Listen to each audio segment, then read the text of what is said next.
ready to go back to jail, and I'll hurt anyone on this train. Well, what is this being quoted from? Because that's also a pretty important quote if that's real, but... Do you think the "I'm ready to die" comment meaningfully changes the interaction? I mean, I think it... Hold on, I almost don't want to answer that question, because that question feels retarded to me. Here's Ben Shapiro responding to Emma. A good person to accept it. So, for example, there's a woman named Emma Vigilant. She's on the Majority Report, I guess. My kid goes on that subway on a daily basis. What if she had epilepsy? Bro, come on. Does she have an epileptic seizure saying, "I'm ready to die, send me back to prison"? Like, what are we talking about here, Sam? Oh, come on. This is pearl clutching of the highest order. And she starts going into, a seizure. Or what if she has an emotional breakdown? She goes into a seizure. Is he okay? Time for our daily round of triggering. Oh, heads up, I had one girl reached out to me, and she said she lived in violent homeless areas her entire life. She's 100 to 130 pound, small white girl, and she'd associated with a lot of homeless people, was never scared ever. She said she never had a single problem. So to be open and honest, I'm putting that experience out there. I also had 3 other women reach out to me and say that they were horrified. I think it was one from New York, and I think it was one from Seattle. I think it was one from Vancouver. I'd have to go check, but so I did get at least one person say that. I'm sorry, I said 1 to 120. I said 100 to 120 pound girl, or 1 to 130 pound girl. If I said 2, I misspoke. Okay, no, people heard me. Okay, yeah. So just as smattering out the experiences that people message me for. Okay. Ben Shapiro. Apparently, Ben Shapiro responding to a video of Emma talking about the killing of Jordan Neely. It's unclear right now. They're starting to look into what charges they're going to pursue of the killer. His name escapes me at the moment. Daniel Penny. Penny, this 22-year-old former Marine. It's pretty hard for me to see how this is not manslaughter charge without, getting too technical about the thing. I mean, it's quite clear the guy did kill him. And as far as we know, That's reasonable and true. I'm surprised that they don't instantly drop the manslaughter charge and then the guy has to fight on self-defense or something. That is pretty weird that he didn't get charged with anything once the other guy died. The testimony that we've heard publicly anyways by the person who took the video, that Destiny. Who's that? Oh, hey, what's up? Hello?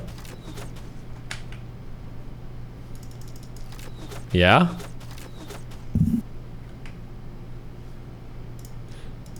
Okay, I'm gonna watch this.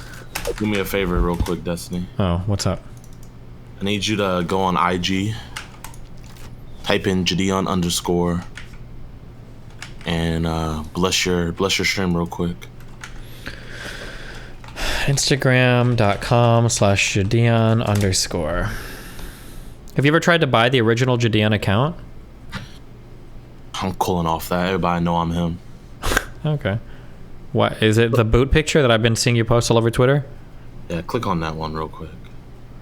Okay. Yeah, click on that. Scroll through, bless everybody. Yeah, bless. But wait, there's more. What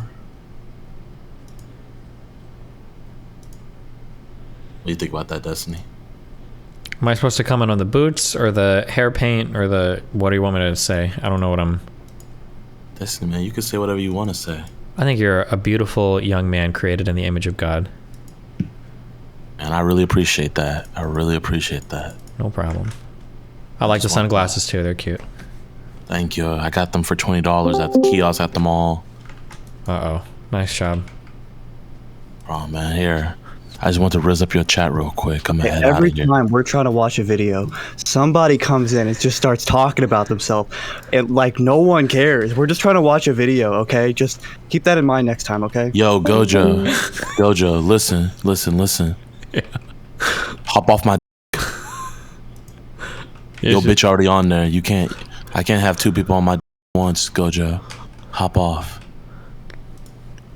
Okay. Hey, I'ma dip out of here, Destiny. Okay. You be safe. Yo, chat. W's in the chat. Nice. Okay. Another woman has messaged me and said, I'm a tall woman, but holy shit, homeless people are fucking scary. So there you go. There's another one, okay? Adding to the pile of things. Okay, my binder's full of women that are commenting. Okay. That Jordan Neely did not physically assault anyone in that subway. And wait, what? That Jordan Neely did not, as far as we know, from the testimony that we've heard publicly anyways by the person who took the video, that that Jordan Neely did not physically assault anyone in that subway. Okay. And that to the extent that he was aggressive and yelling in the subway, the biggest thing he did that inspired this guy coming up behind him and putting him in a lethal chokehold. That's a little bit loaded, but okay. It's unclear whether or not this Marine was trained to do a chokehold like that. I imagine they are. But we know that chokeholds in much less time have killed people. Well, they're not allowed to be used by the police department anymore because they're lethal. Eric Garner died in 9 seconds after that. Came up behind him. Okay, there's so many like weird things being said. There's a lot of things that are and aren't allowed to be used in police departments, but whether or not they are or aren't lethal, well, it's an okay point. I'm being pedantic. After he threw his sweatshirt on the ground angrily. Okay, Jordan Neely reports bus threw his sweat. Let's find out what did he actually. What's the best story to report on what he actually said? There were dozens of people who witnessed the murder of Jordan Neely, but only one freelance journalist, Juan Alberto Vasquez, recorded it and uploaded it to Facebook. By doing so, he inadvertently placed himself at the center of an ongoing debate about what bystanders should do when witnessing a violent confrontation. Where were you headed on the subway? When did you notice first that something was going on? Actually, something really curious happened. Hold on, New York Times, whatever, good. I've made that transfer at Lafayette various times, and I know the stairs to the 6 are on one end of the platform, but I get confused about whether I should be on the front or the back of the F train to be closest. So on this occasion, working off the idea that I should be at the front, I moved train cars at every stop to make my way there, but it turns out I was wrong. The stairs... Okay. So then what happened? We stopped at 2nd Avenue, and I saw someone running towards the doors. The door was about to close, 3-5 inches away from closing, when Jordan stuck his hand between them. Can you believe that? The irony. The irony that I'd mistakenly swapped cars, and the irony that if he'd gotten there a single second later, the door would be closed, and he wouldn't have gotten in. But he stopped the door from closing, got on the train, and he stood in the middle of the train car. Okay. He stopped the door from closing, then he got on the train, and then he stood in the middle of the train car, and then he started yelling that he didn't have food and that he didn't have water. From what I understood, he was yelling that he was tired and he didn't care about going to jail. I tried to start filming at that moment, but I didn't because I couldn't see anything. It was too crowded. Then I heard him take off his jacket. He bundled up and threw it on the floor very violently. You could hear the sound of the zipper hitting the floor. At that moment, when he threw the jacket, the people who were sitting around him stood up and moved away. He kept standing there and he kept yelling. In that moment, a man came up behind him and grabbed him by the neck, and I think I didn't see, but I blah, blah, blah, blah, blah. They both fell. Okay. The New York Times. Emma is lying about the Garner situation, specifically an autopsy indicated that Garner's death resulted from compression of neck, compression of chest, and prone positioning during physical restraint. It was Eric Garner, the guy in the chair that was surrounded by the 6 cops? Oh no, this was something different. It's hard to keep track of them all. This is 2014, damn.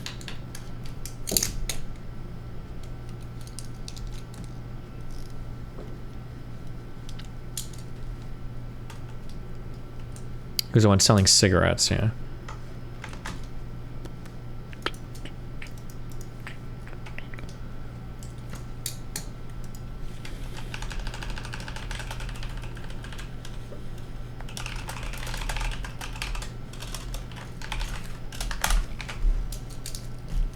What's your opinion on it? Was it a lynching or just an unfortunate accident? I mean, it wasn't a lynching. That's stupid. But like, was the guy reckless, like to the level of manslaughter? I could totally see that.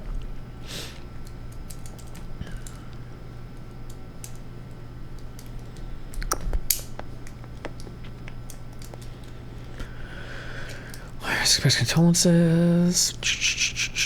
What happened on the F train? Mr. Neely, shortly before that, Mr. Neely had boarded the northbound train at the 2nd Avenue station, said Juan Alberto oh, this is the same guy we were before. Mr. Neely immediately began screaming, causing people who were sitting near him to move away. Mr. Vecchez recalled. Mr. Neely said he was hungry and thirsty and took up his jacket, throwing it down on the ground. I'm tired already, he said, according to Mr. Vecchez. I don't care if I go to jail and get locked up. I'm ready to die. Oof. I feel like hearing somebody say I'm ready to die, that was a pretty spooky. I think that would be pretty spooky.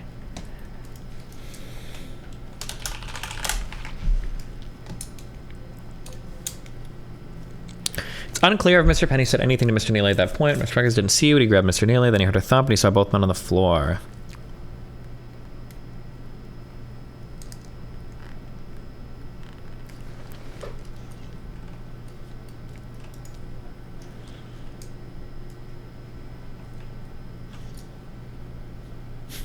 He said he was ready to die, and then he died. Giga Chad. Yeah, I mean, Drew. But okay.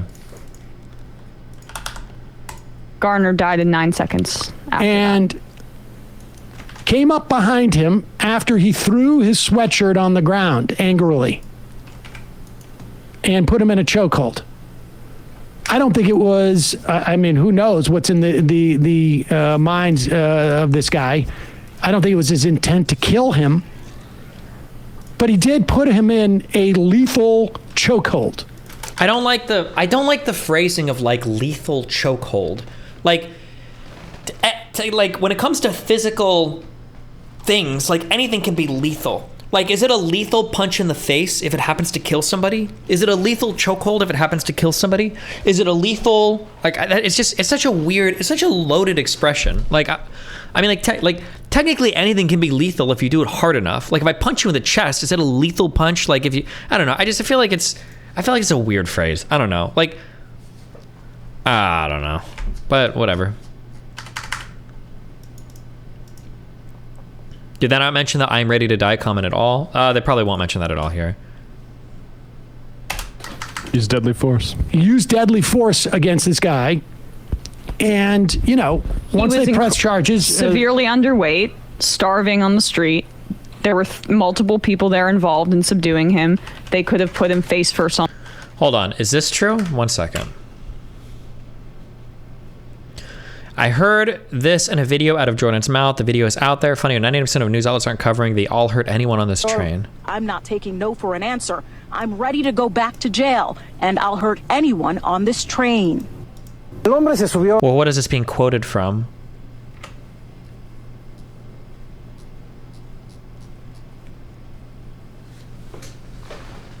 That's because that's also a pretty important quote if that's real, but... Do you think the I'm ready to die comment meaningfully changes the interaction? I mean, I think it... Hold on. I almost don't want to answer that question because that question feels retarded to me. If a guy's in an area and he's getting aggressive and then he says, I'm ready to die. Yeah, I think that escalates things quite a bit. Yeah. On the ground, had his hands behind his back. There were a lot of other options if he was really trying to subdue him in this situation. Well, also... You can also... I wish that because Sam's take here so far is fairly reasonable, but then her take is obviously completely and totally the dumbest take imaginable, right? Because I think Sam said, like, the guy probably wasn't trying to kill him, which is probably true, but now Emma's like, well, there are other things he could have done. It sounds like it almost sounds like she's saying, like, if he wanted to subdue him, he could have done different things, but maybe I'm just negatively loading what she's saying. I don't know. Put him face first on the ground, had his hands behind his back. There were a lot of other options if he was really trying to subdue him in this situation. Well, it's the really there. If he was really trying to subdue him... Nah, I stand by my initial reading. Never mind. She's making it sound like the guy just full on wanted to murder the dude. Oh, also, you can also... just make sure that the guy doesn't assault anybody. I mean, if you have those abilities, that's also what you could do. I mean, if Neely actually assaulted someone, this wouldn't be a story. Without a doubt. I'm being hyper pedantic here, but depending on what was said in the distance, technically he did assault somebody. Assault is not the same as battery. Assault doesn't mean you actually hit somebody. Like if you walk up to somebody, you get in their face, I'm gonna kill you, I'm gonna you up, man. I'm gonna that's considered assault, right? Assault doesn't have to have like a physical component to it, or like an actual striking component or hitting or touching somebody. That's like being hyper pedantic. That's probably not how they intend it, But here is Ben Shapiro responding to Emma. a good person to accept it. So, for example, there's a woman named Emma Vigeland. She's on the Majority Report, I guess, and she had a clip going viral today. Pause it. I think he will find it's vigilant. Yeah. Oh, damn it. No. Vigilante. And also, this is a clip. They took this from our show. I guess I was surprised that this got traction, but it was within like 15 minutes of conversation we had on this topic. Yeah, and they picked this one part out, and I have my theories on why the post-millennial, I think another account's put it up. It's being normalized. And again, it makes you a good person to accept it. So, for example, there's a woman named Emma Vigeland. She's on the Majority Report, I guess, and she had a clip going viral today talking about how if you want to feel safe on public transit. Is it the joke that he doesn't know how to pronounce your last name? Isn't that more kind of like a burn on them than Ben, because they're like so small that he has no idea who they even are? I mean, like, I don't know. Transit. This is bourgeois. And you have to suppress those bourgeois feelings. You have to make yourself feel okay about being abused on the public transportation system. I was hit at one point sitting on the subway by a man who was having a mental health episode. He sat next to me and he was elbowing and kind of flailing around and hit me in the face and in my body. And it was jarring, right? This is so the idea cringe. that I would want him to be hurt in any way. I just didn't want to be near him in that moment because I understood something was going on here. But like, my fear is not the primary object of like what we should be focusing on right now. It's the fact that this person is in pain. And so like the politics of dehumanization privileges the bourgeois kind of concern of people's like immediate discomfort in the bourgeois concern of just wanting to ride the subway without a guy like scaring the shit out of you. Like, bro, it's such a stupid thing to say. It's so stupid. This narrow instance as opposed to larger humanity and life. It's really freaking twisted. Being beat up, being physically abused is now being part of the larger spectrum of humanity. Isn't that wonderful? Pause. You are expecting. Now, first off, I mean, I don't want to speak for you on this, obviously, but clearly what you're setting up there is the way that everybody's talking about we need to be able to feel safe on the subway. Mm-hmm. Who's the we? Yeah. Because if you can be summarily executed because A, you have a criminal record that nobody knows about, or B, you're having a mental episode and an emotional episode and you're just making other people feel uncomfortable. No one was hit. I mean, I think that most people would probably expect if I go on a plane and I start shouting, I'm ready to die. Yeah, you shouldn't be executed, of course, but like, as far as we know from every public statement by anybody at this point, even the statement by the killer, the lawyer put out, does not claim that Neely was physically assaulting anybody. He was aggressively threatening, although it's also unclear that he was actually threatening anybody. He was just acting in a way that was scary. And that was the point I was making, which is that we as New Yorkers, the larger context was like, we've all had these kinds of interactions on the subway where... Do you understand how sad that sounds? Like, you're kind of like making the conservative argument that when you say shit like, oh yeah, like if you're a New Yorker, like we just deal with like crazy people all the time and we like have to have this as part of our daily experience. But like, that's okay. They're our unhoused neighbors. Like, there's probably a lot of people that probably don't like that idea, where that probably feels like kind of shitty.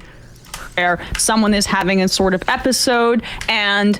I believe I gave an example of someone having an episode sitting next to me where I was physically hit briefly, and I moved away from that person. That made me uncomfortable. The context that Ben cut out there was that I don't believe that person should be executed for what happened there. They played it. Don't think it's necessary. Would you say she is smart like Sneaky, for example? You mean like Sneeko or Lav for the Emma girl? No, I don't even think she's even in the Destiny sense, I don't think she's very smart, no. Really controversial. We don't even need that context in there. Like, it's quite clear. Like, even the way that they cut that, it still makes the point that when we say we deserve a safe subway, who is the we? There's The paying customers that pay to ride the subway and don't want to be assaulted or scared or screamed at or feel like they're being threatened by other passengers? saying it's the guy who killed Exactly. the guy, not the guy who died. Right, like when Ben Shapiro says you have to be, when he's like mimicking you saying you have to be a good person to accept it. No, Ben Shapiro saying we have to be the good people to accept that certain people are going to use vigilante violence and take somebody's life on the subway. Right. Where's it? Like my kid goes on that subway on a daily basis. What if she had epilepsy?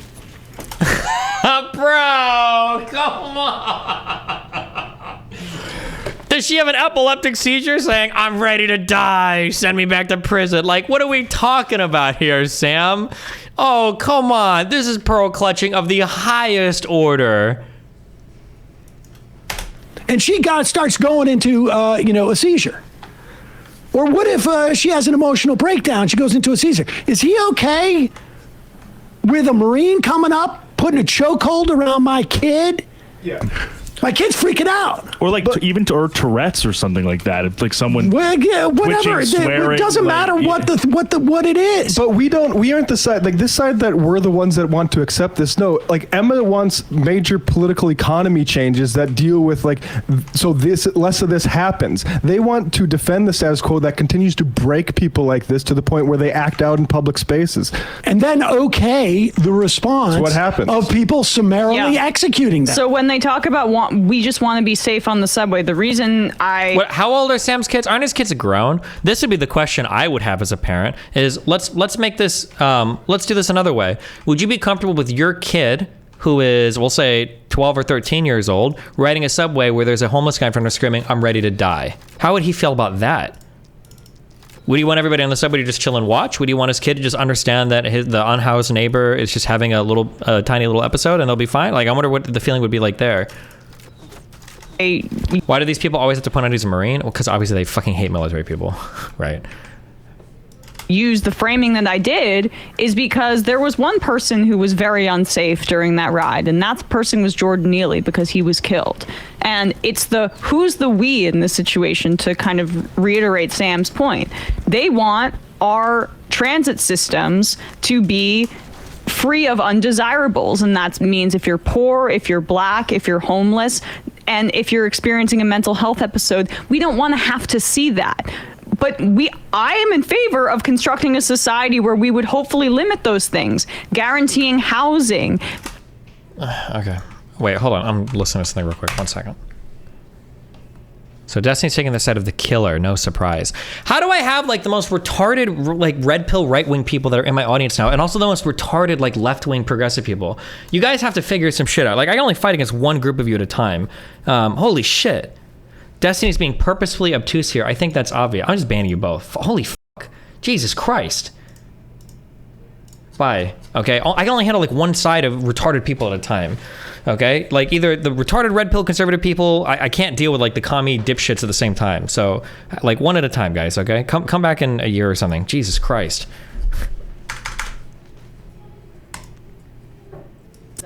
The video shows 3 strap hangers subduing the 30-year-old man after witness Juan Alberto Vasquez says he got on the northbound F train and began acting aggressively, threatening riders. Law enforcement sources with knowledge of the case confirm his account, saying according to a witness, the man began shouting, quote, "I want food. I'm not taking no for an answer. I'm ready to go back to jail, and I'll hurt anyone on this train." The man got on the subway car and began to say a somewhat aggressive speech, saying that he was hungry, he was thirsty, and he didn't care about anything. He didn't care about going to jail, that he didn't care that he gets a big life sentence, and it doesn't matter if he died. Vasquez says he was scared and believes others on the train were too. That's when he says a 24-year-old rider came up behind the man and put him in a chokehold, holding him there on the ground. 2 other men standing over them also helped subdue the man. If there was fear, the people who were bluish or who were there, where he separated everything, moved from their place. I stayed sitting in my place because it was a little further away. But obviously those moments, well, one thinks fear, one thinks he may be armed. He says that chokehold lasted about 15 minutes. I don't know why I turned this off. That part's insane. Jesus. creating a national socialized healthcare system so people can have access to the medication that they need in mental health care treatments. That's what would create a more equitable society. What conservatives want is for people to be able to get away with essentially eliminating the undesirables. Like, this is such like a bad faith summary of like both positions. Like, well, the left just wants to create the best and fairest society for everybody, and the right just wants to murder homeless people. Like, come on, dude, really? Like, Jesus fucking Christ. Wait, did she really go to school here? Hard to overstate how many of these DNC left liberal media types like this grew up very rich. The people from the richest families whom I've met were ones who I met in left liberal media outlets. Unlike Taylor Lorenz, Emma didn't go to a Swiss boarding school, just this. Did she go to Kent Place School? Grades 1 through 5, $40,000 a year tuition? This must be some New York City shit. This must be some fucking Brooklyn shit, huh? Kent Place School. Where is this at? Oh, this is even in New Jersey. Holy shit, $40,000 a year tuition for motherfucking grade school? For a 10-year-old? For grades 1 through 5? Imagine spending $40,000 a year to educate a kid that might still piss his pants. Holy shit.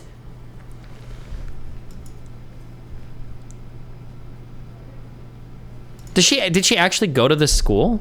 Or is this like a...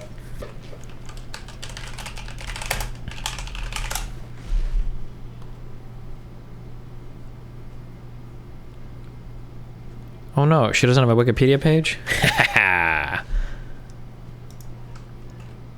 She attended Kent Place School in Union County, New Jersey. Then she graduated from Lafayette College with a bachelor's degree in government and law. She wrote her thesis on campaign finance reform in the United States. Of course she did. She wrote her thesis on Citizens United. Bro, kill me. Do you really? That's insane. That level of wealth. Jesus Christ.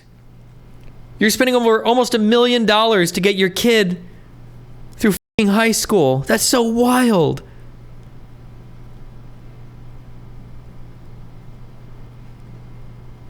My God.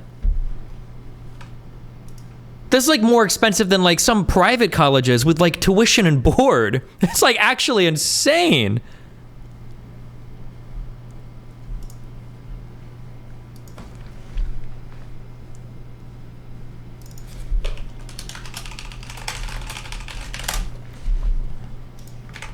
She's just like us, guys. And opening the can of worms of vigilantism. And the big problem in the city is that we're hitting a fever pitch for this kind of sentiment, where our urban spaces are not there for people to live in anymore. No. Manhattan, that's a playground for bridge and tunnelers and for people to come in and see a show and not have to see these undesirables. We know this guy, the killer, was from Long Island. This is very much the sentiment of a lot of people that live outside of the city. Wait, what is she talking about? And they want it to be a squeaky clean playground for people to go see the Knicks, go see a Broadway play, and then be able to leave and not feel bad about themselves at all. But that creates an urban center that is unlivable for people, and it only speaks to real estate interests, luxury condo developers, restaurant associations. The problem is that the city's become unlivable. And let's be clear. When any of these right-wingers talk about, like... Is this like her personal experience, like being from New Jersey? Is this how she treated New York City, basically?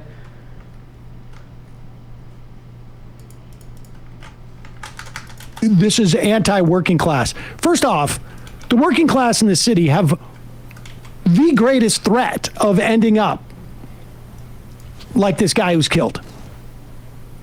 Ending up falling through, not being able to afford housing, getting kicked out.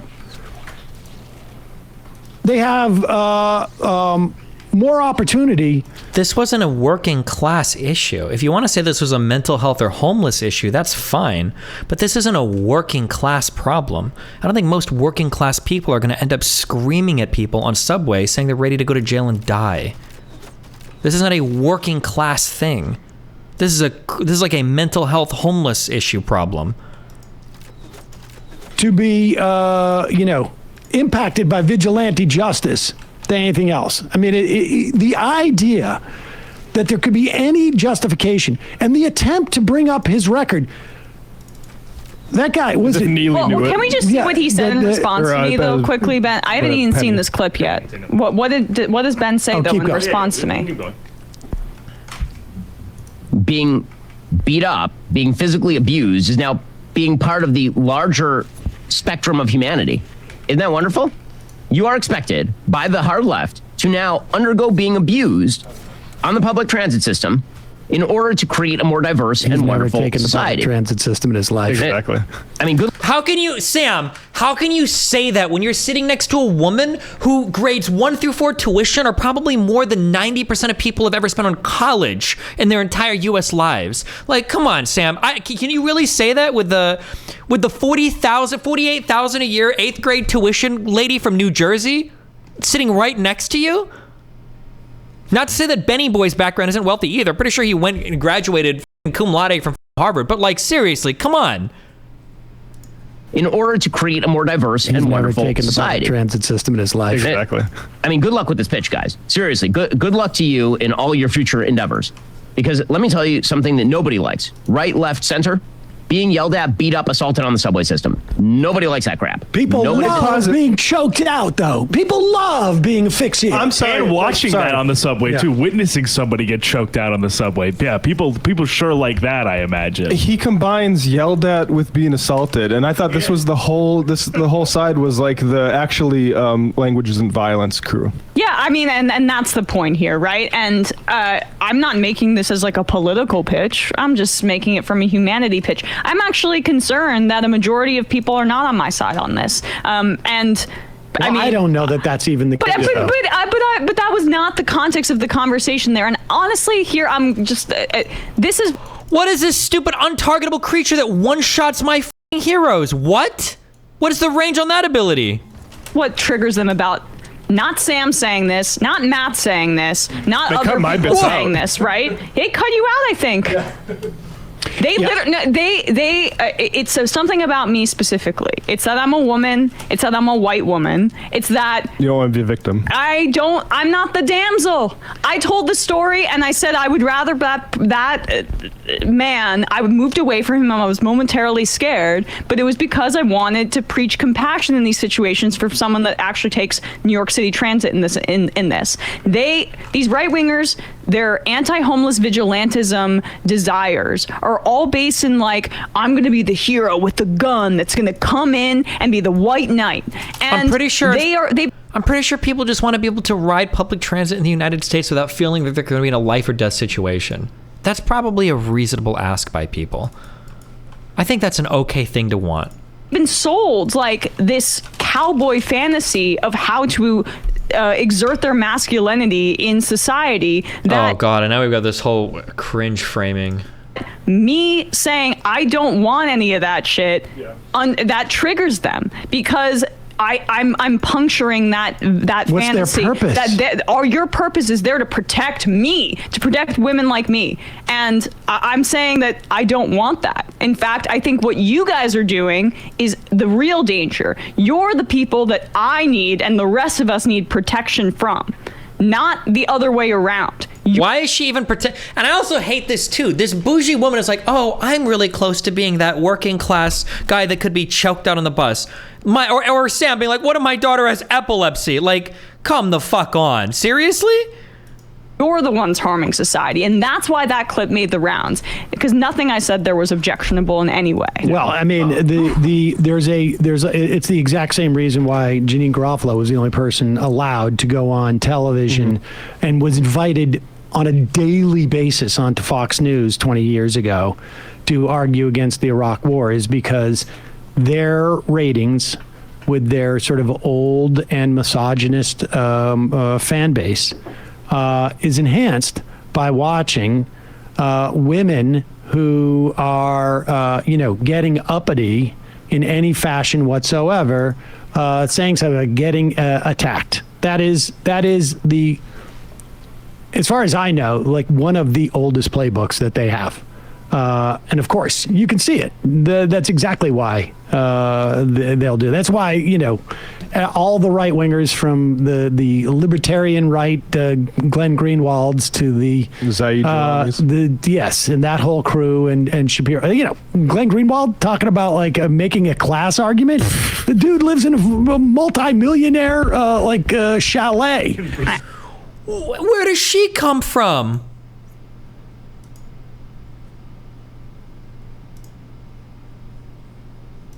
I should have Gated protested community. more when I was 12 and my mom said, you're acting up a little. We're sending you to this. I should have been. Well, is his argument that his kids in the future can't make any statements about the murder of somebody because he's sending them to private school? Well, hold on. That is a perfectly reasonable stance for a parent to take, to tell your kid, hey, you don't have some experiences, so you should shut the up about other people's experiences if you don't know. That's actually an incredibly reasonable take. I feel like we've watched a million sitcoms where wealthy fathers have to tell their kids, hey, other kids might have different experiences than you. Don't judge them on it, or don't speak for them, or don't whatever. Yeah, that is a totally reasonable thing to say. If Glenn Greenwald sends his kids to fucking insanely expensive private schools, and he tells his kids, listen, don't comment on the experience of poor people writing or doing crazy shit or whatever because you don't know. That's a totally reasonable thing to say to a child. Well, give me a break. It's very funny watching people like Glenn get mad that Emma is a class traitor. Yeah, right. hilarious. Well, that's what they can't say. All these elites that don't want us to kill the homeless people. Exactly. And it's not something I've ever hid. It's When was the something last I've time been Glenn Greenwald was on the subway? Yeah, I mean, Give me a break. I'm at least disclosing that, and I even said, Glenn, you want to put our pay stubs next to each other? Gladly. I would love to see, Put your pay stub up again. Where is Glenn Greenwald? We DM'd Once Upon a Blue Moon. I'd be curious about, you can do pay stubs and then you should do family wealth. That's what I'm interested in. Because the fact that her pay stub right now, she doesn't get paid anything because her family has a net worth that's in the 8 to 9 figure range doesn't mean much, right? Show me the total wealth of the families. Against his assistant. Also, right. Also, if you guys want to treat, go to Matt's Glenn's husband died today? Damn, that sucks. Twitter feed and check out when Glenn was running for mayor at 18 and running for city council. And city council at 18 in Florida, and what he was focused on, what his campaign planks were. Do we have more of this? Yeah, we can just put it. Yeah. Society. Good luck with this pitch, guys. Seriously, good luck to you in all your future endeavors. Because let me tell you something that nobody likes. Right, left, center. Being yelled at, beat up, assaulted on the subway system. Nobody likes that crap. Nobody's into it. That was good. So if this is the new idea, is that to be tolerant, diverse, and humane, you have to allow yourself to be abused by schizophrenic homeless people and drug addicts, then I wish you all the best. It's so true. This is free political advice from Ben. This is just a dying hill. Nobody wants to deal with this on public transit. Nobody wants to see their cities. Bro, what was a mini doc that we watched the news? I think it was a local news thing on homeless problem in Seattle and shit. Literally nobody likes this. Nobody likes this. The only people that say they like it are wealthy liberals that live in gated communities that don't live anywhere near these problems. Just nobody likes this. There's a reason people call it Freeaddle. Free tents, free drugs, free money, free medical care, free rain. What began as a sympathetic and... Like you said, it's not as bad, but Jesus. It's because they know where to hide now, and especially during the winter. Where they've moved is to the parks. So that's a big problem. In all these really nice, well-to-do neighborhoods in Seattle, that's where they are. And it's because they're very upset. So I will give this to the Seattle homeless. They're making a statement. They're moving into the neighborhoods. They're moving into the parks to say, F you, we are tired of this. You treat us like shit. You don't care about us. So they're just... Denver, yeah, I've never heard it called Freeaddle before, but... that shit cray.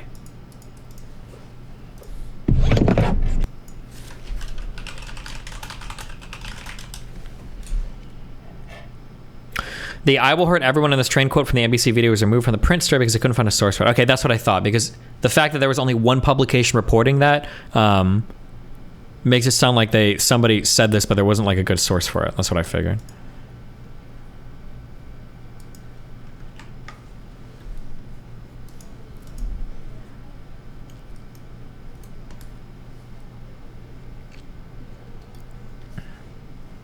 Wait, some homeless tents in LA have showers, electricity, air conditioners? Wait, what? During Hold this on. pandemic, No LA's shot. streets of shame have gone wildly unchecked. We've seen some homeless tents popping up with electricity, running water, some even big enough to block entire sidewalks. The I-Team's Joel Grover shows us tonight these increasingly large tents can come with a host of public health and safety problems. Pretty soon, the homeless in LA are going to be Airbnb-ing their shit out.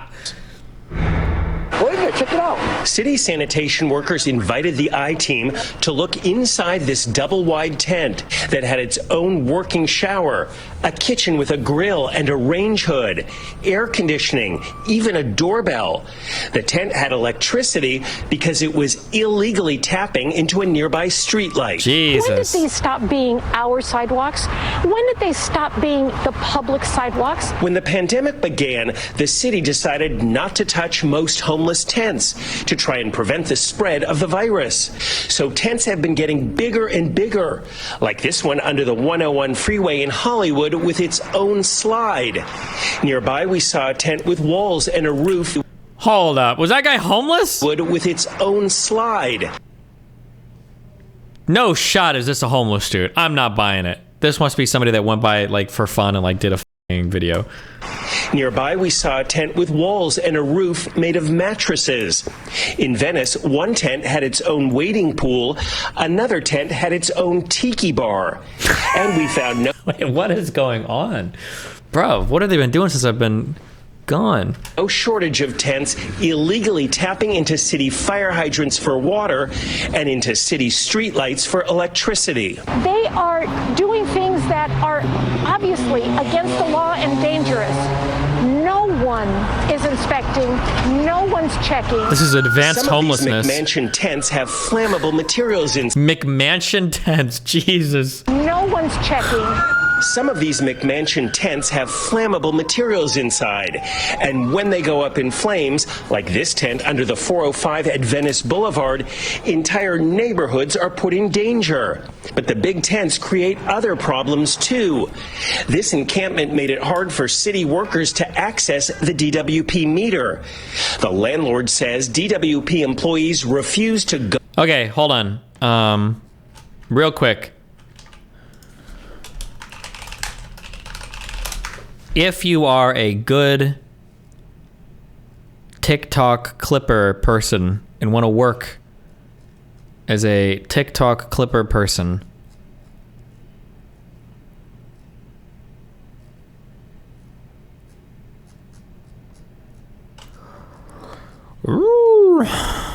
here, email Farha is looking for somebody to do clips and shit for her TikTok. Okay, here you go.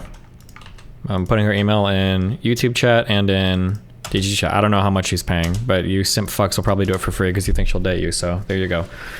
Farha is looking for a clipper. There you go.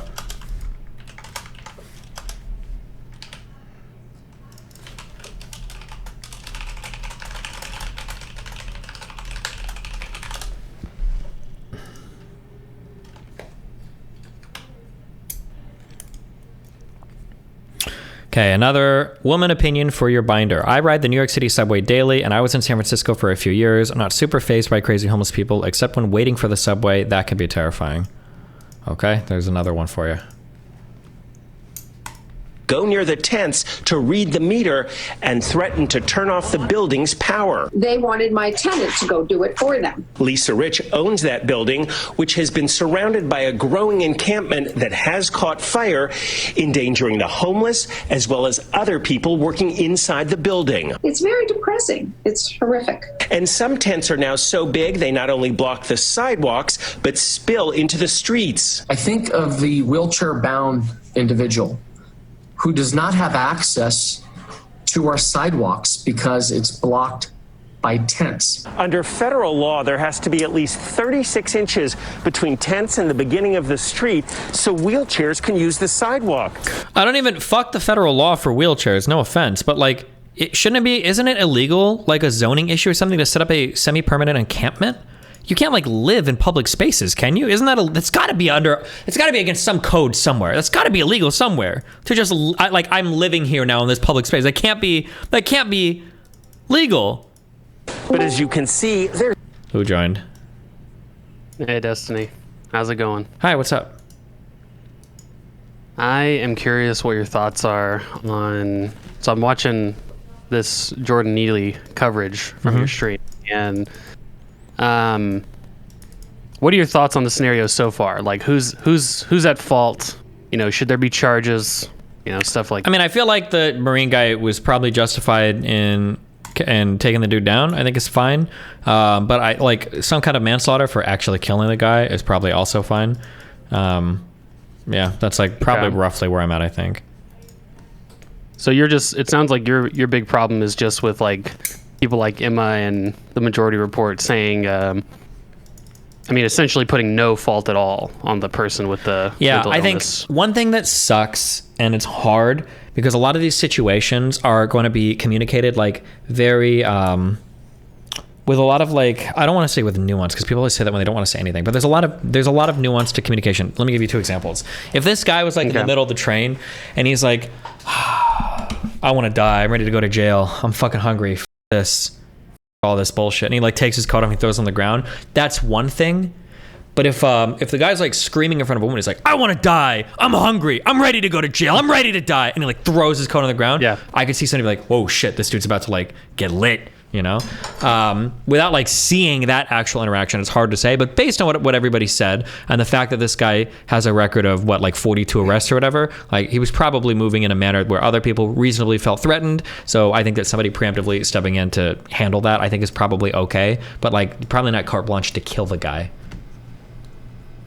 Yeah, I mean, I guess, yeah, I don't know. I wonder the implications of the idea of like, if you feel threatened, you can restrain a person, you know? I'm reminded of a video I saw recently of course it's a much more unreasonable circumstance, but I think the general rule applies where there was this kid walking through this really nice suburban like style neighborhood, and he was just walking with a backpack, like there was no clear indicator that he was a danger, but like this entire neighborhood, like not the entire neighborhood, but like 10 or 12 people from this neighborhood like encircled him and called the police and held him at gunpoint, I believe, if I'm not mistaken. And basically because they said they felt threatened, they thought like, oh, you're probably carrying guns in our neighborhood, or you're up to something fishy. And it's like they kidnapped this kid, you know?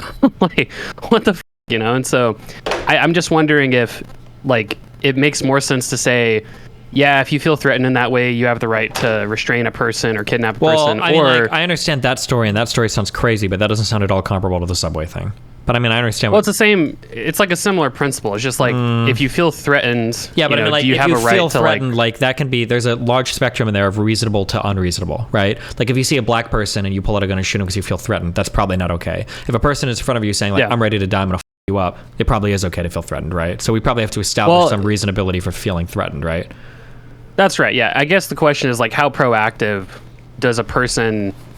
How proactive can a person be if they feel threatened? Right? I mean, arguably, from a legal definition, the guy could have already engaged in assault, like it's possible, right? And we would all agree that some level of proaction is probably okay given a certain situation, right? I think we would all agree with that. That like if the guy is like holding his fist up, going up and down the thing, like saying, "I'm looking for a woman to beat on here." If somebody walked up and restrained the guy, I think everybody's like, okay, this level of proaction is probably fine, right? So I don't think we're necessarily against proaction. We need to feel like there's a proper justification for it. Well, yeah, and so, it sounds like you agree that, you already said the guy should probably go to jail for killing this guy, right? So, well, I don't know. Hold on, I didn't say he should go to jail. I said maybe some sort of manslaughter charge. Manslaughter there's a wide variety of manslaughter charges, but wait, am I correct? I thought you can get found guilty of manslaughter and not go to jail. I could be wrong, but I think you can get found guilty of manslaughter and have like community service. I think there's a huge. Wait, what? Is that true? I didn't know that. Yeah, that's crazy. Is it not? Because like manslaughter could be like you're speeding, you get into an accident, you hit somebody, you kill somebody, and you're not necessarily go to jail for it. I'm pretty sure. Minimum range of sentencing manslaughter. I didn't know that. In federal court, involuntary manslaughter charge is 1 to 6 years. That's for federal, but I'm pretty sure manslaughter is generally going to be a state charge. But yeah, because involuntary manslaughter, typically, yeah, it depends on the type of manslaughter. Because involuntary manslaughter can mean it can mean a whole bunch of different things. Like you might lose control of your car, hit and kill somebody or whatever because it's raining, and theoretically, I think get like an involuntary manslaughter charge that isn't as serious. But also, involuntary manslaughter you could get jail as well. But anyway, yeah, go ahead. No, I didn't know that. Yeah, that's interesting. I thought if you got found guilty of manslaughter, it was always, not necessarily a huge prison sentence, but always a little something, a year or something like that, right? Sure. That's really surprising. But, well, I mean, yeah, I guess fundamentally though, just the idea that this guy definitely fucked up and the response was disproportionate. I'm more interested in the time of. It seems like the time of the chokehold is at issue. Like, I think his lawyers came out and said it was only a few minutes, but then there's multiple witnesses that said it was definitely 10, 15 minutes this guy was holding a choke on yeah, this person. The 15 minutes is insane, but the 1 to 2 minutes I see in the video doesn't seem as insane. But so yeah, the exact time of everything is going to be pretty important for sure. Yeah. I mean, it's hard to say, right? Obviously, I mean, how do I put this? In general, a chokehold, I don't think is generally recommended as a form of restraining someone. I think oftentimes when think of chokeholds for self-defense, it's choke the person out and then get the fuck out of there, right? The issue here is that the guy was being restrained, I think, by 2 to 3 other people at the time that the person on Neely's back was applying the choke. Mm-hmm. And so I just, rationally doesn't make as much sense. I know a lot of people say, I've heard a lot of people say well, it's easy from outside eyes to hyper rationally analyze a situation. It's yeah, but that's the job of third party observers and stuff. People do go to jail for acting irrationally and leading to poor outcomes. Right. And so, yeah, it's just hard to say, but I don't know. It sounds like you agree that. Yeah, I mean, depending this guy on definitely messed up. Yeah, chokehold is probably not your go-to or whatever. There's other ways to restrain people, especially with a ton of other people there. I don't know why he felt the need to do that. That'd be an argument I guess he needs to make in court. Yeah.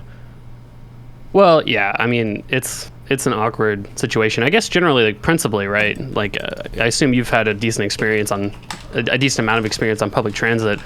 If somebody was having not to be clear, mental health to be episode, clear, not too much. I don't have that much experience on public transit. I've traveled a ton and taken a lot of public transit around the world, but not on a day-to-day commuter basis. To be clear, but go ahead. Okay. Well, also, yeah.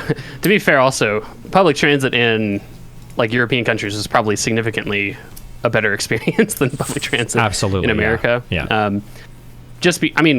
Walking on the street in European countries is a better experience than walking on the street in America, right? So in general, and so. In general, though, my experience in American sort of public transport is just that it really isn't totally unusual to have a guy who's kind of wigging out, let's say, on public transit. And my reaction to that has normally been just to avoid that situation, right? It's typically never been to confront that situation. Now, to be fair, I've never been faced with such a threatening circumstance, somebody saying, "I'm ready to die tonight, fuck you," whatever. I'm surprised there's no videos of this happening. There's only a few. I would have figured in scenarios like this, there's always going to have 10 people recording with their cell phones. But yeah, in general, though, what would you say, if somebody's having a mental health episode like this, what would the ideal response be from the people in the train, car, or in the bus, or whatever it is?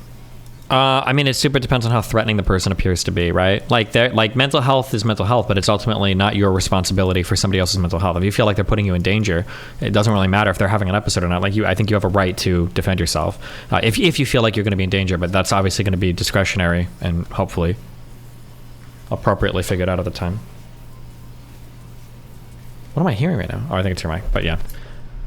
My mic? God, what's up Don't with worry my about mic? it. Is it having trouble again? What do you have the cringe mic with the cringe interface, don't you? I do. I've got the red box. Yeah, the red box and the black mic. SMB. There you go. Yeah, I know. Yep. No, I don't know. But yeah, I don't know. It's a tough circumstance. Obviously, if somebody's mentally ill and they put hands on you, it's pretty much just like any regular self-defense situation at that point. But dealing with mentally ill people on the street. I mean, this is one of the arguments of people saying you shouldn't call the cops on mentally ill people. You should just send social workers instead, because it might lead to sort of unnecessary violence in that circumstance, right? Sure. And so, but I mean, people will get mad at this sounds really shitty, and it's a big meme and leftist, but people get really mad about hostile architecture, right? Are you familiar with that? Yeah. Like, yeah, people will get mad about that, but like that's kind of part of the effort of keeping homeless people away from like where non-homeless people are walking, is to make it so these types of interactions don't happen, right? So technically, the onus should be on the state to make sure that the state public transit is safe. But like, I think if these people start getting really aggressive about throwing homeless people out or making the places like uninhabitable by homeless people would probably get mad at that as well, right? And I can understand there's like larger systemic issues at play too, but I'm not entirely sure what. I don't know what the solution is to those either, right? Like if you take a homeless person and they don't want to be not homeless, they're just like, yeah, fuck it. Like I see numbers sometimes, I have to dig into this more, but like I see numbers sometimes like in Seattle, like 50% of homeless people don't even want help. They're just like, fuck it, this is my lifestyle now. What do you do with them? Do you actually do you get the police and start committing these people? Like saying forcibly, like, yo, we're like fucking Brady acting you in California, or whatever. Like we're going to take you and like throw you in an institution if you don't want to be there. Like, yeah, I don't know. Yeah. Well, it's very like not, I guess, left of me to say, but I mean, it seems like the models that reduce the sort of street sleeping homeless population the best involve camping bans and housing first, right? That if you only do one, like if you only do the camping ban, like in Denver, right, people are going to get pissed off because it's like you're just trying to make it illegal to be homeless. You're not really helping them, right? And if you just do housing first, well, you still have the problem of like what you're describing, where you have like a significant number of mentally ill homeless people who, for some like irrational reason, prefer to be on the street. And then you have the problem of like some, I'm not really convinced how many just truly elective homeless people there are, even in Seattle or Portland. But like, yeah, I guess those people do exist, right? And so, it seems like Houston has an extremely good model for dealing with the homeless population, which involves, well, it's housing first plus a camping ban plus affordable housing. So, like, of all the major cities, Houston has probably not just like nominally the most affordable housing, but probably structurally the most affordable housing, because it's really easy to build housing here. I think one of the things that I would fight on the Houston thing, though, is my guess is you guys can probably sprawl quite a bit, right? Like there's a lot of empty area around Houston, or is that not true? Yeah, I mean, it's sprawl city. It's pretty low density. Because I think that like one of we're into an econ argument a bit. One of the things that frustrates me the most, have you ever seen like the numbers where people say like there's like 10 million homeless people, but there's 11 million empty houses?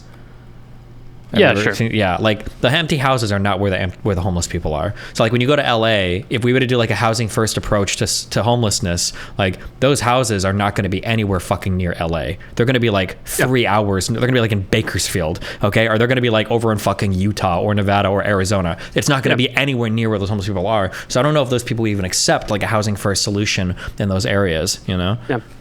Well, I mean, that's definitely true. Like housing first isn't, it's not literally just like give people houses to live in. I mean, I think one thing is that I don't think that density is a huge concern, just because a lot of the housing first approaches that I've seen are densely constructed housing and like multi-member housing for homeless people, right? So you're not giving like a homeless person like a 2-bedroom house to themselves. It's like you're going to be living in one room of this like 5-bedroom townhouse, and you're all like part of the housing first program.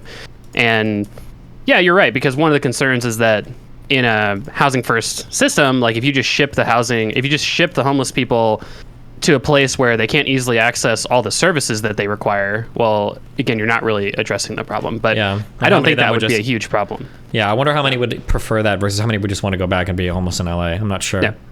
Well, because in Houston, like the technically the camping ban, what it is it's at night. Basically, you're not allowed to sleep outside at night. Yeah. And the technical rule, as far as I'm aware, is that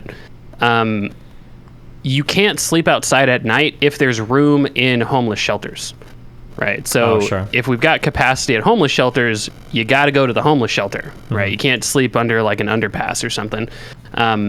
And a lot of libertarian types really hate that because it involves like state coercion and, making these guys go to, the homeless shelters or something like that. And it's like, yeah, but we have to recognize that, like, how do I put this? Like, if someone's choosing to sleep on like the streets of Houston in the middle of the summer or the streets of fucking Minneapolis in the middle of winter, this is a person that's not Mentally not all thinking there. right. Yeah. I mean, we gotta. There's a certain level of like collective stewardship that we should have for this population. I mean, it's not any, it's like orphaned children or something like that. It's like, okay, like, yeah, like the state has to take care of these children, right? Because no one else will, and they're children, right? We can't just let them do whatever they want. And, similar to a lot of the homeless population, it's not a good circumstance, but yeah, I mean, that to me, that's how you'd solve it. That's why a lot of these more leftist cities are stuck in this rock and a hard place, because they have like these really strict ideas of like these very like anti-coercive measures to try and get homeless people off the streets. And yeah, I mean, you end up sort of almost like institutionalizing homeless people in your city, where they just prefer to kind of lay on the street, or they build their own sort of homeless encampments and stuff, and that's not good for anyone. But these places also don't really build a lot of housing, so housing is so like there's no like, if a homeless person does everything right in Seattle, right, like let's say they get off the drugs or whatever their circumstances, they address their illness problems, let's just say that they just had a big income problem, they sign up for welfare programs and they get a job, right? They still are nowhere near able to afford housing in these cities. Sure. Right? Like, it's fucking impossible to afford housing in, like, Seattle or San Francisco or LA or something. So, the affordability has to be addressed in these cities. That's why I think Houston is somewhat unique, because it's just easy to build housing, and it just has, relatively affordable housing. So. Okay. All right, cool. Well, I love you, buddy. Be careful. There you go. Stay All right. safe. See you later, bud. Bye. There's no room at all for wheelchairs to pass by. We can't simply have the city turn its back, walk away, abdicate and surrender its jurisdiction over the sidewalks. We emailed Mayor Garcetti's office 8 times over the last month, asking to interview the mayor about these encampments at his soonest availability. His office said they're working on it, but still hasn't given us a time. What do you want to see the city doing? Just like they're still sending inspectors to every single business to make sure that they're following code, why aren't we doing the same with the public right-of-way? Estela Lopez called the city over and over about that huge tent with the shower that was blocking the sidewalk. Sanitation workers finally came and took it down. Even though that tent is gone, many other McMansion tents are popping up all across LA. For the I-Team, I'm Joel Grover. Oh, maybe that was Joel. Do you think? No. During this pandemic, that was not Joel. Have gone wild. Oh, no, wait. Wait a minute, check it out. City sanitation workers. Maybe that was Joel. Anyway, sorry. Where were we? God bless you. All right, we'll get to more. Yeah, I They cut out the. Wait, somebody linked this too. What is this? In El Paso today. It says that Border Patrol was the one who handed out this piece of paper this morning. A lot less people on the streets, guys, because of this turning process, and then again, some last time we were Hello, here, Ice Poseidon. process and waiting for buses. Este papel se lo entregaron esta mañana. ¿Quién se lo entregó? They've been told not to talk. Nobody wants to talk now. Yeah, they've been instructed not to talk.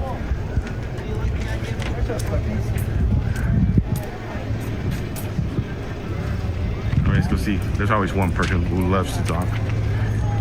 We'll get some information exactly who gave him this piece of paper. This is about border shit, right? ¿Quién vino a entregar este papel? Los muchachos de la patrulla fronteras. ¿Y venían con uniforme? So yeah, guys, Border Patrol was the one who handed out. Which makes sense because the color matched the Border Patrol trucks. ¿Manda? No, it's about the nukes. ¿Fue penado? Oh, todos se fueron de volada para allá. So she's saying, cuando pasó, ¿está se graba un poquito? No quiere grabar. Cuando pasaron, todos con el papel, todos se fueron corriendo para allá. ¿Como a qué hora fue eso? Como aquí. Hay mucha gente allá, como a qué hora. Part where I said I was uncomfortable, by the way. Yeah. It's because the whole straw man is that I liked it or something. But it's like both sides of this want intervention, and our preferred intervention is like expanded healthcare and social services, and theirs is more money for cops so they can put these people in a wagon and get them upstate. Let's just be clear. If you are either in this instance defending the killing of this guy, or you're not. Yep. That's it. Doesn't mean he's a saint. He's not being made into a, some type of like a deity. It's just that regardless of what you're doing, if you are not presenting, this is just simply a legal standard in this city. Yeah. That's the thing. Is like I generally, once somebody's charged, don't get too involved in court cases.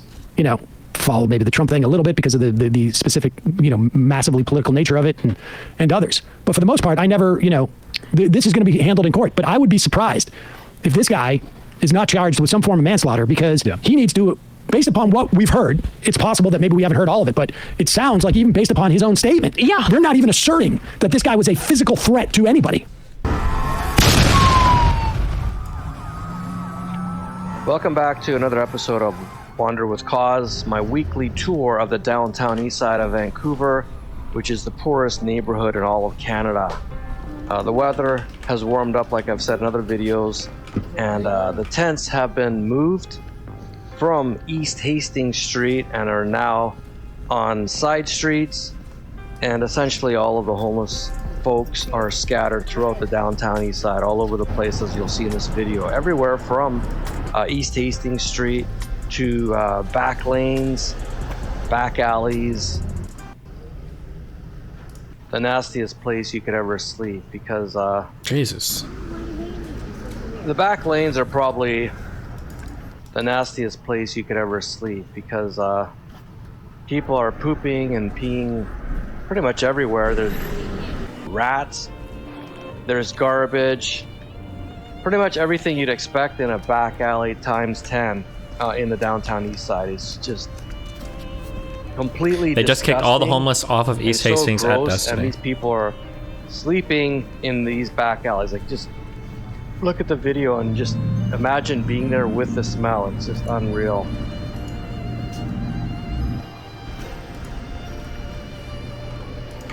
Why the music? This guy built a whole house on Hollywood Boulevard. Well, this is where a gentleman named Q lives. I spoke to him. He's quite happy to be here, but says he's planning to move soon. So this is the situation in 2022 in Los Angeles. You can basically build your own small wooden house right on Hollywood Boulevard, live in it, continue to refuse offers of city services, and most people around here are okay with it. Others say it has to go.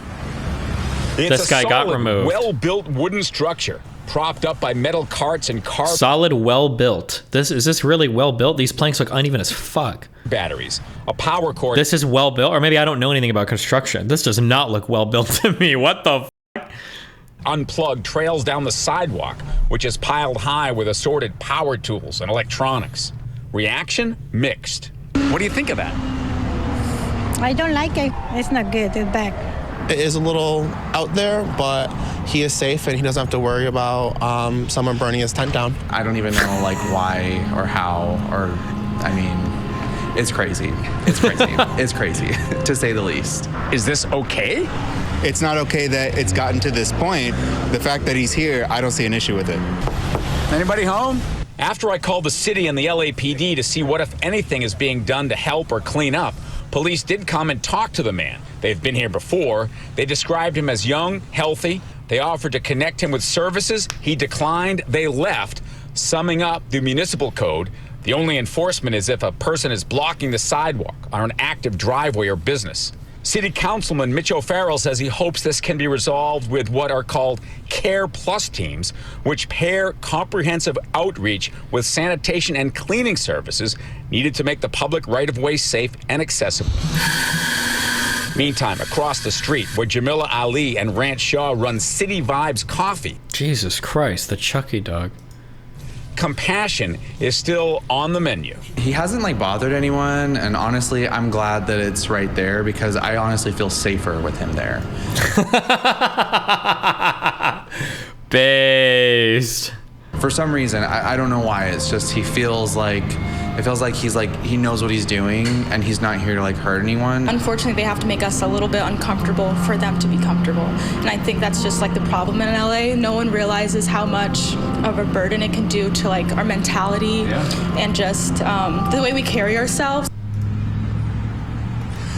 Q tells me he's from Kansas City. He's been in LA for about 3 years, been here for a few months.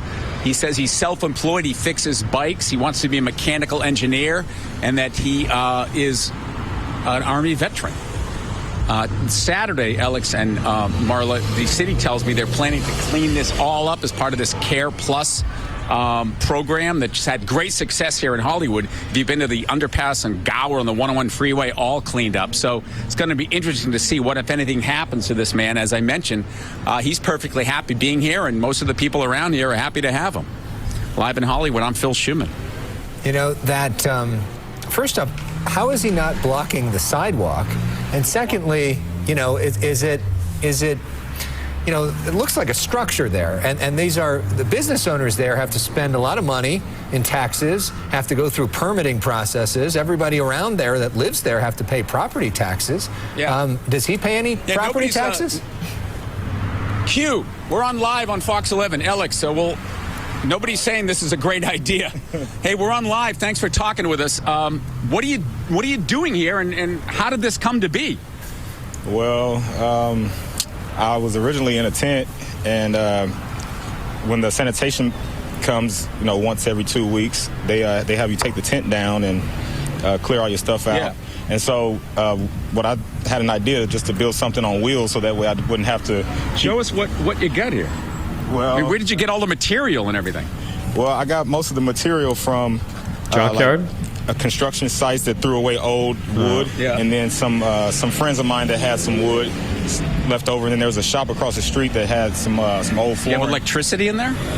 Yeah, I've got a generator over here. So you've been offered housing, temporary housing from the city and other agencies, right? But you prefer this, or?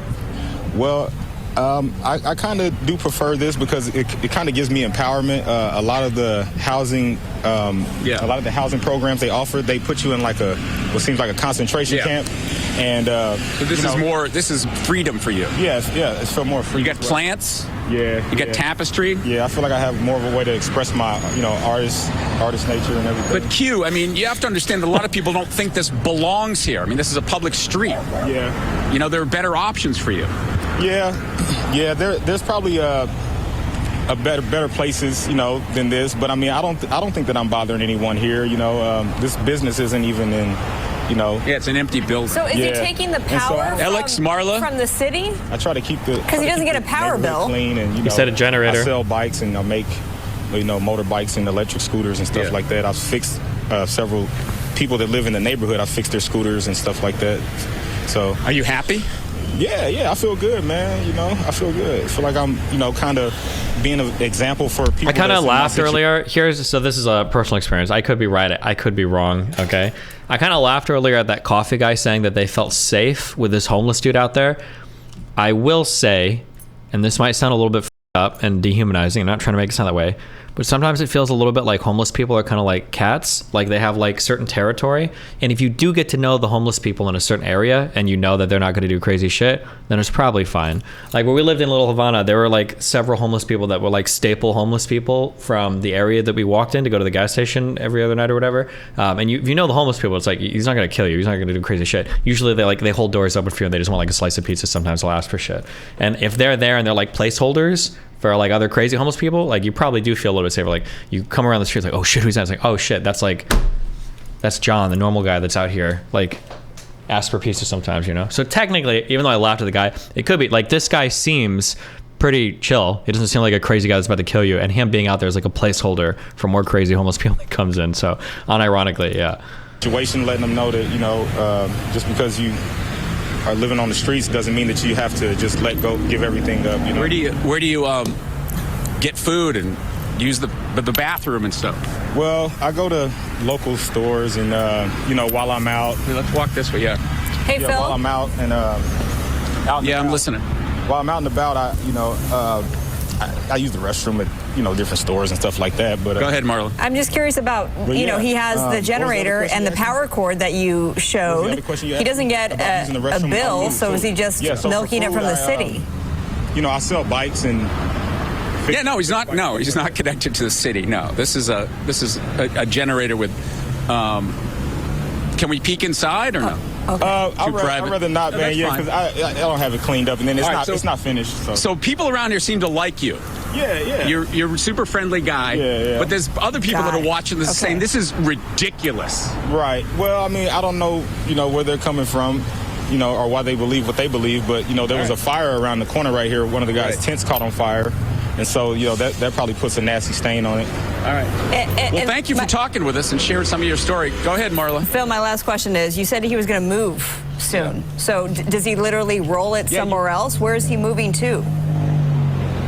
Yeah, you were talking about moving and just like rolling this down the sidewalk? Or? Yeah, I've got some dollies I'm going to put underneath and mobile home. Move it from out in front of the fence. I got to have this thing moved by tomorrow, or the police said they're going to take me to jail. So I got to move.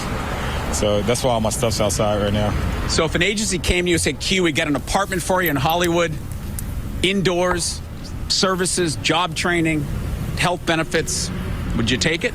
Well, I want to start my own business, but as far as the apartment situation, I don't know where I'm going to be able to store all my stuff. And then I do a lot of grinding and welding and stuff like that. So, I mean, I don't know. Maybe that's not the best solution for you. Yeah, because my generators and my, I kind of like that lifestyle anyway. All right, Alex, Marla. This guy is like the conservative meme of like, well, this is. They choose to be homeless because they enjoy the freedom, right?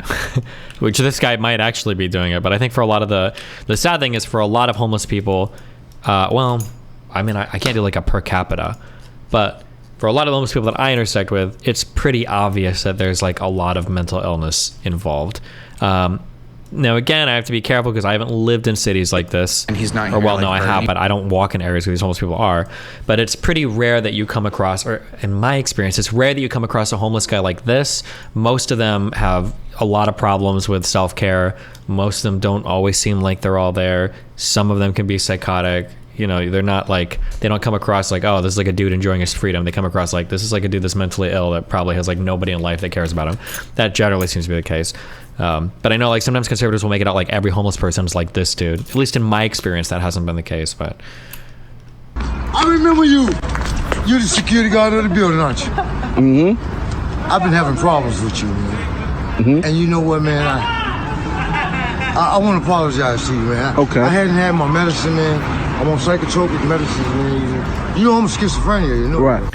Ayo, Destiny, I'm a YouTube lurker. Have you seen the jury made a decision on the Trump case? Yes, it was a civil case, meaning more than likely not, they feel like Trump harassed that woman, sexually assaulted that woman, and he's paying out like, I think, $5 million now to her, is what I saw. I hear voices, I see things, they say this is not really there. And I just want to apologize to you because I was wrong. Hey, I've been working all day. I've been working for 12 hours all day. Can you just shake my hand? Of course, that's all I've been wanting was an apology from you. That's it. That's all. I'm just trying to do my job, sir. But you know what, sir? I was thinking about something. Oh, motherfucker, this nigga crazy. Do it. Come on. Hey, you going to fucking jail, man. Yo, what? Hey, get the fuck off my property. I can't tell if this video is real or not. This video's got to be fake. Do you think? Fuck, gone. Bitch, I'm gonna kill you. I hate your ass. You the Uber driver took my motherfucking money. Bitch, I got money now. I got motherfucking money now. You know what? It's real for sure. One of the only real ones. Schizophrenia, motherfucker. I'm gonna kill you, fuck that. Hey, you know what? I got my knife in my pocket. And you better not bring that knife over here. Your ass gonna die tonight. Come on. You got a gun? Come on, motherfucker. Come find out. You got a gun? Come find out. I don't think you got a gun. He's a rinky-dink motherfucking cop. You ain't even got a badge. Hey, you know what? Hey, big bro, I told you I take medication. Calm down, man. I don't know what be wrong with me. I just lost everything. Oh!